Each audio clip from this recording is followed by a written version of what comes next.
Ito yung mga ano, pag galit ang asawa, ito yung mga pansuyo. Ito yung mga pansuyo. Ito yung mga pansuyo. Woo!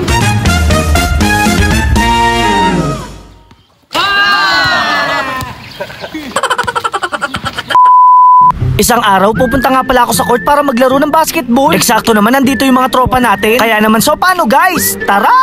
Napakasarap talaga magpapawis tuwing umaga. Dumaan kasi ang Pasko at bagong taon, kaya kailangan natin bumawi. Hindi na nga pala tayo pabata, kaya naman kailangan maging health conscious na tayo. Naaalala ko nga yung kabataan ko pa. Wala ako nung pinipiling pagkain, basta masarap. Ang kaso lang, nagbabago din pala ang lahat. Totoo pala yung pag nagkakaedad na tayo. Parang gusto natin bumalik sa nakaraan. Hindi ko na malaya na pahaba na pala tong kwento ko. Isang tira na lang kasi guys, panalo na kami. Ayoko na lang talaga magsalita, basta manood na lang kayo.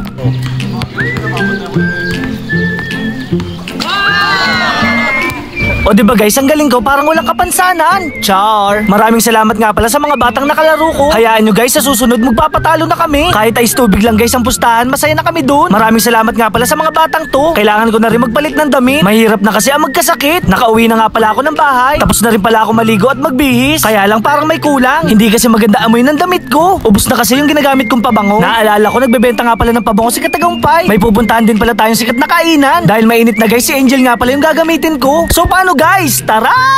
Along the highway lang naman yun dito sa amin. Alas 12 na nga pala ng tanghali, kaya kumakalam na ang tiyan ko. Dito na din ako sa bukid dumaan para mabilis. Natuwa nga pala ako sa aking nakita. Ngayon lang kasi ako nakakita ng swimming pool dito sa may bukid. Siguro guys, private resort to. Muntik na nga palang pasukan ng langaw ang bibig ko. O diba ayos? Dito lang pala yan sa may Migos, Balbacua. Tapat lang pala to guys ng shop nila Katagumpay. Dito sa Barangay Sala, Cabuyao, Laguna. Syempre dahil masarap dito, maraming tao. First time ko lang pala guys makakakain dito. Tingnan nyo na lang guys yung mga presyo. Hindi pa ako nakaka-order guys, binigyan na ako ng kanin. Bagnit nga pala yung gusto kong kainin. Hindi nga pala ako kumakain ng taba, kaya hindi ko pinalagyan. Pero guys, tingin ko pa lang dito at amoy napakasarap na. Makikita nyo din sa texture ng sabaw. Kailangan muna natin lagyan ng mga pampalasa. Nilagyan ko na ng bawang at kalamansi. Mawawala ba naman ang chili oil? Hindi na ako naglagay ng toyo at patis. Kasi guys, tingin ko naman okay na ang lasa. Food trip na naman si Boy Macho Nurin. So paano guys, kain nga pala tayo. Grabe guys, first bite ko pala napakasarap ng bagnit. Napakalutong din ng balat. Dapat pala noon pa ako pumunta dito para araw-araw masarap ang kinakain ko. Big shoutout nga pala sa mga bagong followers natin. Napakabait din pala na may-ari. Pinayagan kasi tayong videoan yung mga specialty nila. Ito nga pala yung tinatawag na balbacua. At dahil dyan, napa-extra rice pa ako. Nagpa-refill na rin ako ng sabaw. Sa sobrang sarap, hindi ko na rin pinatagal. Grabe guys, napakarami kong nakain. Maraming salamat nga pala kay Ryan. Big shoutout sa'yo. Dahil sa init ng panahon, bigla nga pala ako napatakbo. Syempre, kailangan pala natin bumili ng pabango. Dito lang yan guys, sa shop ni Katagumpay. Pagpasok ko pala, may mga staff na agad nagbukas ng pinto. Nag-greet sila sa akin ng good afternoon kasi tanghali na. Grabe guys, ang dami ng pinagbago. Huling punta ko pa kasi dito yung opening pa. Napakadami nga pala dito magagandang helmet at quality. Gawang Ibo nga pala yan, baka naman. Char. Napakadami nga pala ditong binibentang damit pang motor. Syempre, tumingin-tingin muna ako kunwari bibili. Ang totoo niyan guys, nagpapalamig lang ako sa loob kasi aircon. Sa totoo lang guys, napakaganda nga pala ng mga tela. Napaka-astig din ng mga design. Pagpasok ko guys, napakadami ding stock ng mga helmet. Dahil mahilig nga pala tayo sa sombrero, tumingin na rin tayo. Dahil Katagumpay Cup to, napakasolid ng pagkakagawa. Tinesting ko na rin guys, baka sakaling bumagay. Ito naman yung version 3. Napakaganda nito, ang kaso lang wala na akong pera. Dala-dala ko lang ay pambili ng pabango. Dahil pwede mag-testing, inuna ko yung panlalaki. Grabe guys, bakit ganun? Parang kaamoy niya si Katagumpay. Char. At syempre, kung may panlalaki, may pambabae. Napakabango din ng amoy. Dalawa nga pala ang binili ko. Isa sa akin at kay Aling Regina. 199 lang pala ang isa. O diba guys, ano pang hinahantay nyo? Maraming salamat din pala kay tropa. Kung hindi nga pala ako nagkakamali, eto nga pala si Jopay. Kamukha nga pala siya ng motor ko na si Itom. Habang pauwi, may nakita nga pala akong sikat na vlogger. Siya nga pala si Kuya Neil. Makikilike and follow din ang kanyang Facebook page.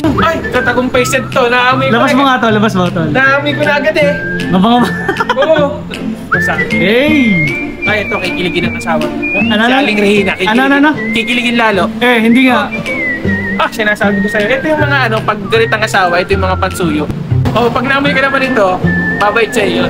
Dahil dyan, maraming salamat nga pala kay Kuya Neil. Dahil sa'yo, napakarami kong natutunan. Dahil nasa labas na tayo, sinundo ko na rin si Aling Regina. Syempre, hindi niya alam na may sorpresa tayo sa kanya. Sorpresa nga, di ba? Kaya hindi niya alam. Wish ko lang sana magustuhan niya ang amoy. Kulay pink nga pala, paborito niyang kulay. Kaya naman guys, dun palang panalo na tayo. O di ba, Aling Regina, napakabango. So paano guys, hanggang dito na lang. Maraming salamat sa panonood. Paalam! Yeah!